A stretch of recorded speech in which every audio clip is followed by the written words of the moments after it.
Buenas noches, vamos a dar inicio a la conferencia de prensa del profesor Víctor Bernay, la primera consulta. Buenas noches, Víctor. El saludo para todos los presentes. Felicitaciones por estos 3 puntos. Justamente consultarte qué cambió de ese primer tiempo que fue bastante parejo, igual el segundo también por momentos fue equilibrado, pero da la sensación de que por ahí encontró mayor juego, mayor movilidad en Nacional en el segundo tiempo y se pudo encontrar con esa rápida resolución también de Hugo Adrián para darle la victoria el día de hoy. ¿Qué pensás que cambió de ese primer tiempo al segundo?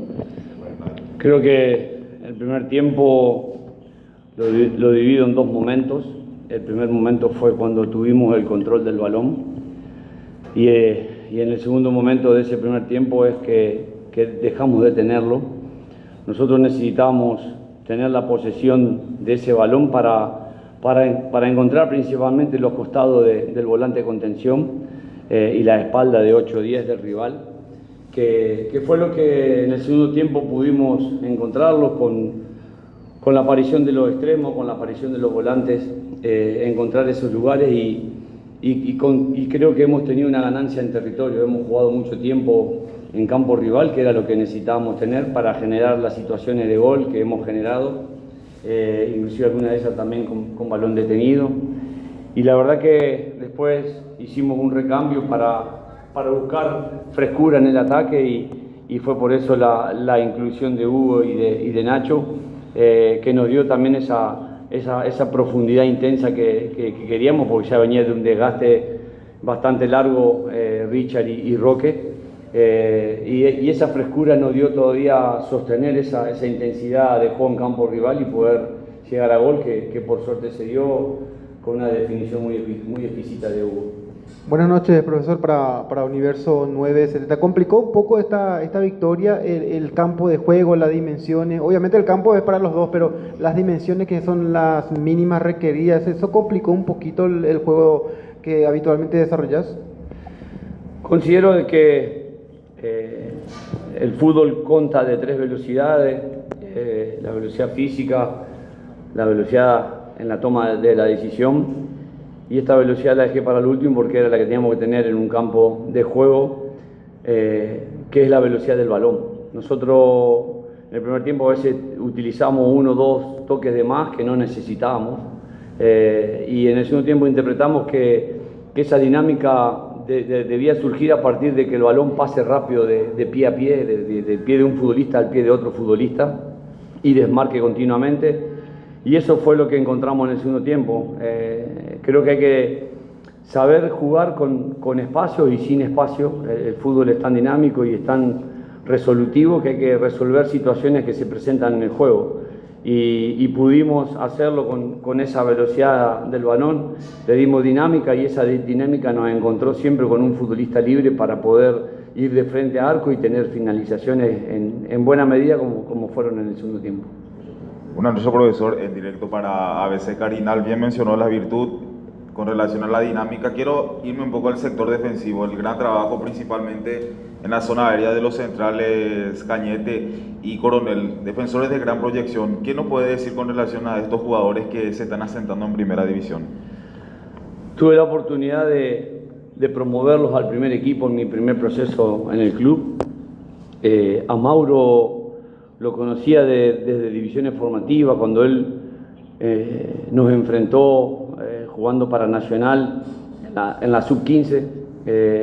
Él y Josías Camps eran los pilares de esa categoría. Cuando llego al club pregunto por él, y la verdad que era un futbolista que seguía con las mismas condiciones que lo había conocido de Mitaí, y lo subimos al primer equipo para que pueda empezar a trabajar a temprana edad y poder consolidarse como lo ha hecho hoy y como lo ha hecho con los técnicos anteriores también que le ha tocado jugar. Me pone muy contento porque son chicos de la cantera, son chicos de un proceso de trabajo de la institución, de los profes de formativas que hay que reconocer cuando aparecen futbolistas con trabajo, y me pone muy contento por ellos también porque juegan como que si tendrían más de 50 partidos cada uno en su espalda y son muy jóvenes. Lo que sí deben seguir transitando con los pies sobre la tierra, deben seguir sabiendo que deben aprender hasta el último día que se consideren futbolista profesional, algo nuevo van a tener que aprender, y que no crean que ya con esta manifestación futbolística ya lo han logrado todo. Tienen que seguir en el crecimiento, tienen que seguir en el aprendizaje, tienen que seguir en el cuidado como un atleta. Yo digo, ya el jugador ya deja de ser futbolista, sino tiene que pensar en ser un atleta, comportarse a la perfección en todo, pero me pone muy contento por la institución que está haciendo un gran trabajo y está desarrollando una gran política deportiva también. Profe, buenas noches, Agustín Benítez de la Tribu D por 1120 y 650 AM, estamos en vivo justamente. Con respecto a lo que fue este partido, sabemos ya está definido el campeonato, ¿cuál es el objetivo principal a partir de ahora, lo que resta de este torneo? En la vida siempre hay que tener un objetivo por el cual uno se tiene que levantar al día siguiente. El objetivo de ser campeón ya es imposible porque Olimpia lo ha logrado y merecidamente, pero tenemos que ir por el segundo lugar, que es lo que nos queda y es lo que no está definido aún.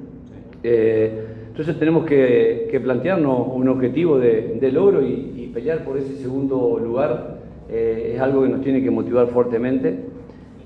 Siempre uno tiene que acostarse en la almohada a la noche, reflexionar sobre lo que hizo en el día y pensar en lo que va a tener que hacer al otro día, y al otro día llenarse de energía para salir a transitar y a trabajar en busca de un logro. Así que nosotros vamos a trabajar estos 9 puntos que quedan. Ojalá podamos obtener los 9 para poder pelear y ser ese equipo que se corone con una medalla del segundo puesto. Gracias.